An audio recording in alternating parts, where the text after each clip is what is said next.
નમસ્કાર, હું શ્વેતા હેડલાઇન ન્યૂઝમાં આપનું હાર્દિક સ્વાગત કરું છું। હવે નજર કરીએ દેશની 20 મોટી ખબરો પર। એનડીએ ગઠબંધન આવતીકાલે સાંજે મોદી સાથે 18 સાંસદો મંત્રી પદના શપથ લઈ શકે છે, જેમાં 7 કેબિનેટ, 11 સ્વતંત્ર પ્રભારી અને રાજ્યમંત્રી છે સામે। સમય મહાબળવાન શિવસેનાએ ભાજપ પર પ્રહાર કર્યા। મોદીનું કોંગ્રેસ મુક્ત ભારતનું સૂત્ર ધોવાઈ ગયું। ખીચડી સરકાર બનાવવા મજબૂર। થોડી વારમાં CWCની બેઠક મળશે। 73 વર્ષના નીતિશ કુમાર 73 વર્ષના મોદીને પગે પડ્યા। મોદીએ હાથ પકડીને રોક્યા। નીતિશે કહ્યું, હું હંમેશા સાથે રહીશ। સ્પીચ બાદ ચિરાગ પાસવાનને મોદીએ गले लगाव्या। कुत्तों को विकास से मतलब नहीं होता। भाजपा प्रदेश संगठन महामंत्री रत्नाकरनी डबल मीनिंग पोस्ट विवाद थता डिलीट कराई।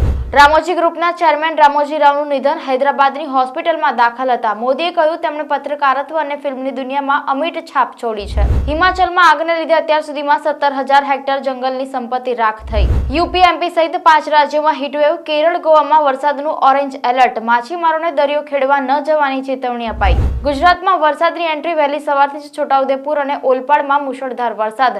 ચોમાસાના આગમન પહેલા જ સાપણ નદીમાં નવા નીર આવ્યા। સુરતમાં હત્યાકાંડ જેવો અકસ્માત। હોન્ડા સિટીના ચાલકે ફૂલ સ્પીડમાં રિંગ રોડની સાઈડમાં બેઠેલા 6 લોકોને ઉડાડ્યા।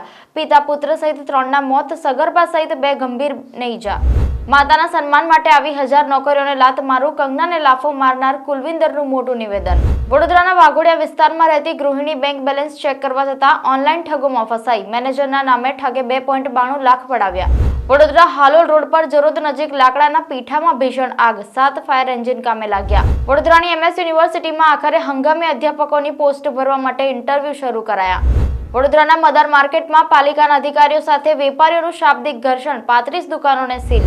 વડોદરામાં ઠેક ઠેકાણે જર્જરિત ઇમારતો। નિર્ભય શાખાની નોટિસ છતાં લોકો મકાન ખાલી કરવા તૈયાર નથી।